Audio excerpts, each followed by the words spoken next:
don't even know why. To think that I don't know, man.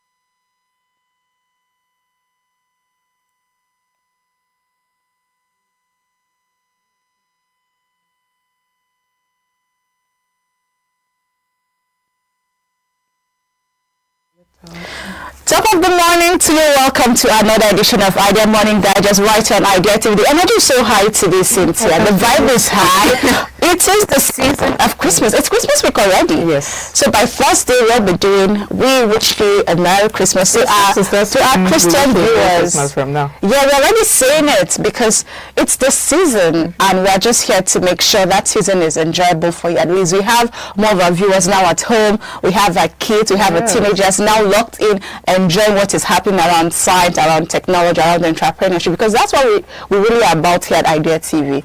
We are communicating all of those things in Africa. My name is Chinatu Oji and I have the melanin popping. I like how we are doing. Yes. What's that Chinese sign? The yes, like well, good morning, Chinatu. It's good to be here with you. And the yin to my yang. Oh, Merry Christmas out there. I think I can start saying Merry Christmas. Yes, in advance. In advance. Hope you're preparing your chicken. Hope the prices are not weighing you down. 35K. I know it's too much, but Nigerians still know how to somehow find a way to celebrate. You know, this morning on my way to work, so one man was saying that all the neighbors are complaining about how transportation to their villages are expensive and how insecurity is a problem, that they all traveled. Matter of fact, they are turning their compound and it's just himself and one other woman that is just left. So everybody who actually complained about all of the hiking things, the roads are dry now. Roads are dry. It's very obvious now. Nigerians are very interesting people. We always adjust and we always find a way. Fair, but go and see Lagos. 30th December is going to be. What are you saying? It's getting really dirtier because they hike.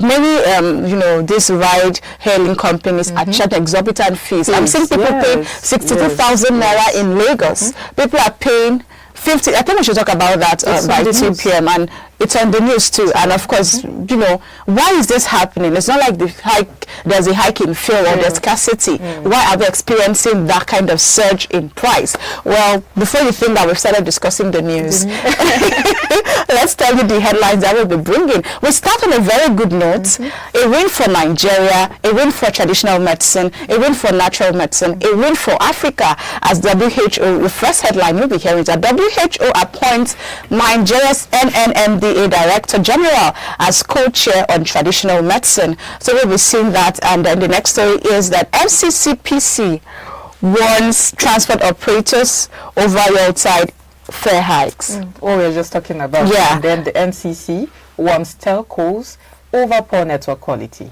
I will also be seeing MINAJ clarifies comments on alleged Christian persecution in Nigeria. Let's go on this break now. After this break, we dive into the gist. Number 3. Sustainable tech and green computing. With data centers now consuming around 1 to 1.5% of the world's electricity, efficiency has become critical.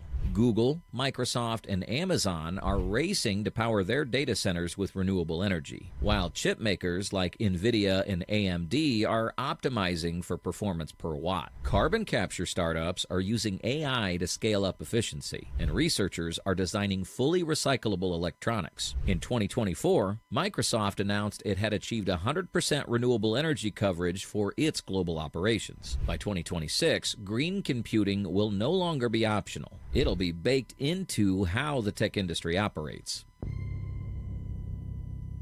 Facebook wasn't the first thing I built. I also built chat systems and games, study tools and music players, and I'm not alone. J.K. Rowling got rejected 12 times before she finally wrote and published Harry Potter. I don't know how to build a dam. I don't know how to get 1 million people involved in anything. Well, let me tell you a secret. No one does when they begin. Ideas don't come out fully formed. They only become clear as you work on them. You just have to get started.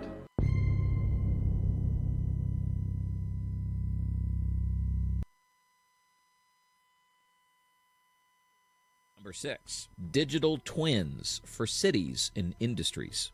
Digital twins, real-time virtual replicas of physical systems, are expanding fast. Singapore has already built a national digital twin to simulate urban planning, monitor traffic, and manage energy use. In manufacturing, companies like Siemens and GE use digital twins to model factories and machines, cutting downtime and improving efficiency. During the 2020 Tokyo Olympics, organizers tested digital twin technology to manage crowd flow and logistics. Analysts at Deloitte predict that by 2026, nearly 70% of large industrial Wieland of Cochrane Complementary Medicine, the advisory group made up of 19 experts selected globally, is designed to provide independent scientific and technical guidance on traditional medicine, with members serving 2 terms. The move is part of the World Health Organization's Global Traditional Medicine Strategy for 2025 to 2034, aimed at strengthening evidence, regulation, and integration of traditional medicine into health systems.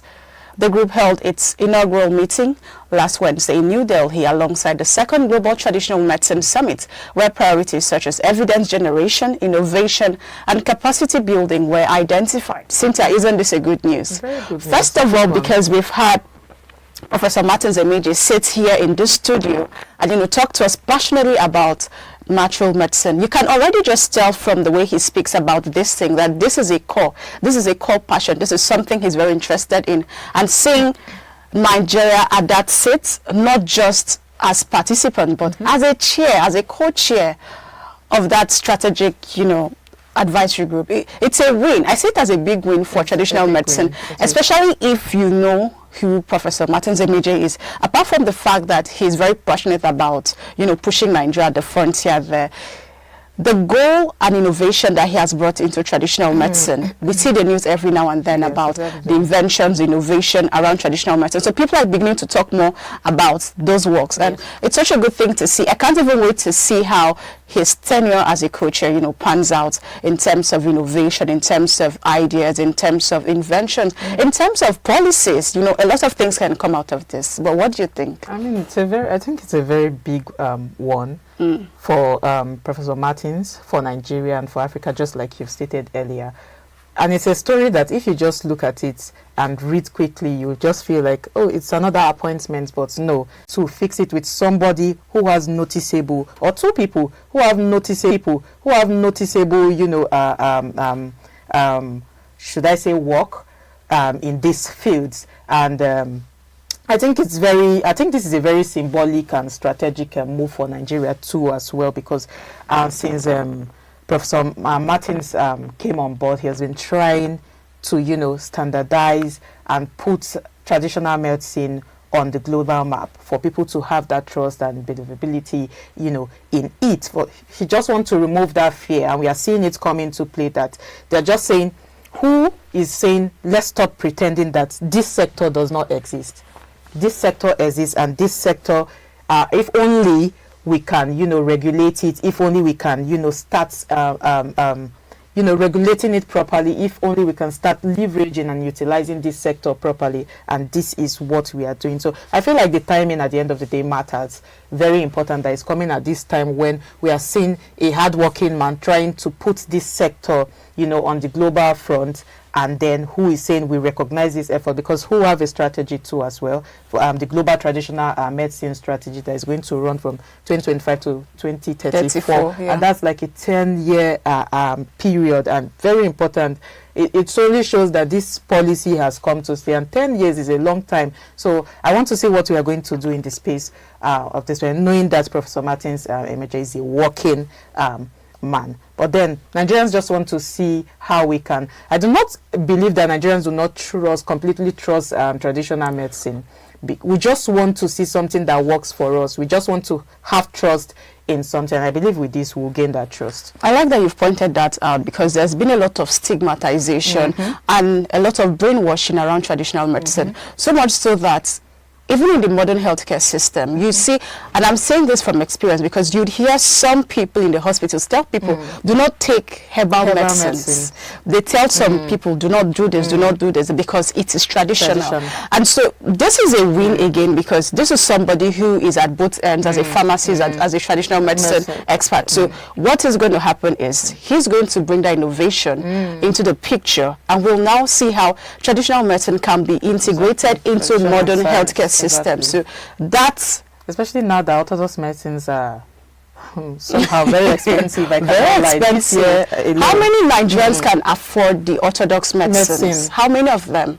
And the ones that can afford have to do with, you're struggling with the fakes, you're struggling with the ones that... It's very bad that we have to run to traditional medicine because of we cannot afford. And that is that mindset. That is that mindset. What they are doing. They want to standardize it. It's something you must or you have to run to if you need it. I like that you pointed out, because that's that mindset change. So it is not an alternative. Exactly. It has to be the standard. It has to be something that you do because you have to do it. Not because, oh, I can't afford orthodox medicine, so let me rely on... Because that's the narrative that has always played out. And so seeing the DG of NNMDA now sitting at that intersection, I can't wait to see what happens and how research is improved, science is improved, evidence and standards is improved, as long as traditional medicine is concerned. So congratulations from Idea TV. Congratulations from Idea Morning Digest, especially because this was where he sat to talk to us about it. So this is our win as well. We can take the next story. Okay, to the next story. The Federal Competition and Consumer Protection Commission has warned intercity road transport operators against arbitrary fare increases during the ongoing YULETIDE. Question: poor disclosure or coordinated price fixing